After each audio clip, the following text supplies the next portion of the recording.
தாவேகாவுக்காக காத்திருந்ததனால் இன்னைக்கு அவங்க திமுகவா தாவேகாவா மத்தவங்க எல்லாம் எங்களுக்கு போட்டியில மத்தவங்க யாரும் இல்லன்றாரு அவர் விஜய் நேத்துக்கு பேசியிருக்காரு சேலத்துல.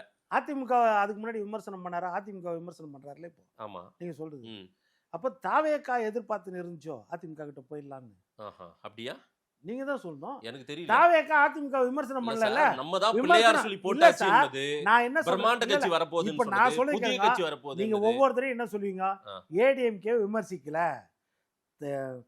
விஜய் மட்டும் நம்ம திமுக மட்டும் தான் விமர்சிக்கிறாங்க. நான் கேக்குறது ஏடிஎம்கே ஒட்டி கேக்குறேன். இல்ல நான் என்ன சொல்றேன்?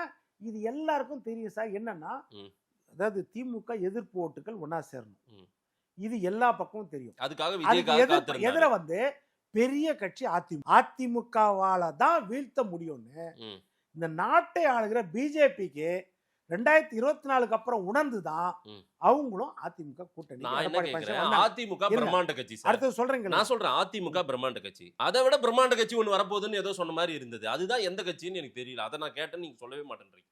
அதிமுகவோட பிரம்மாண்ட கட்சின்னா ஆல் இந்தியா லெவல்ல எந்த கட்சி பிரம்மாண்ட கட்சி? அப்பனா எனக்கு தெரியும். காங்கிரஸை விட பிரம்மாண்ட கட்சி எது? உலகத்திலே அதிக இது நம்ம உறுப்பினர்களை வச்சுக்கிற கட்சி எது? பிஜேபி தான். அப்புறம் அதனால யார வேணாலும் சொல்லலாம் சார், அது வேற விஷயம். நான் எதுக்காக சொல்ல வரேன்னா, இப்ப அதிமுக தன் தலைமையில கூட்டணி. நீங்க சொன்ன மாதிரி உண்மை என்னன்னா தாவேகா வருமான் இவங்க எதிர்பார்த்துட்டு இருந்தாங்க. தாவேகாவும் எதிர்பார்த்துருச்சு, ஒரு கட்டத்துல எதிர்பார்த்து. அதனால விமர்சனம் பண்ணாம இருந்தாங்க பெரிய அளவுல. அன்னைக்கும் தாவேகா என்ன சொல்லிச்சு? எங்களுக்கும் திமுகவும் தான் போட்டி அப்படின்னு. இப்ப நான் மாத்தே சீட்ல நான் உட்காரணும். நான் யார் கூட போட்டி போட முடியும்? இந்த இவரு கூட போட முடியும், அவரு கூட போட முடியும், என் கூட தான் போட முடியும். உங்களை எழுப்பினா தான் நான் உட்கார முடியும். சரி. அப்ப நான் சின்னவனா லிஸ்டே இல்லன்றார். ஏடிஎம்கே லிஸ்டே இல்ல. வேற என்ன சொல்ல முடியும்? எனக்கு இவங்கலாம் லிஸ்ட்ல இல்லன்னு நான் சொல்ல முடியும். ஆனா பார்த்தா உங்களுக்கு அடுத்து அவரு தான் உட்கார்றதா இருக்கும். நான் ஏதோ சின்ன பையனா இருப்பேன். ஆனா நான் சொல்றது என்ன சொல்ல முடியும்? புரியுதா? இதெல்லாம் சொல்ல முடியும். சின்ன பையன் ஏதோ புதுசா ஏதோ சொல்லிட்டு போட்டோம். அனுபவம் உள்ள இல்லாதவர் எல்லாருமே புதிதாக வந்துருவது தானே, அவ்வளவுதானே. அடுத்து என்ன சொல்ல வரேன்னா, இதை வந்து தாவேகாவை எதிர்பார்த்துச்சு.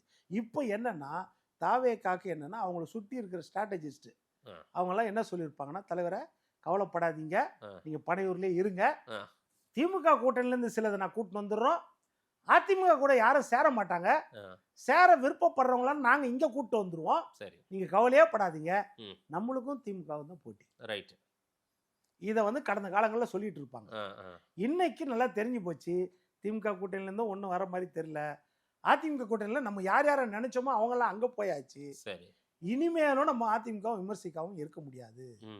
அதனால அடுத்த கட்டத்துக்கு வந்துட்டாங்க. சரி, செஞ்சாஜி கோட்டையை பிடிக்கிறேன்னு சொல்லிட்டு கடைசியில் செங்கோட்டையனாவது பிடிச்சோமேனு ஒரு திருப்தியில அவங்க வந்துட்டாங்க. சரி, அவ்வளவுதான் விஷயம் முடியாது, வேற எதுவும் வித்தியாசம் கிடையாது.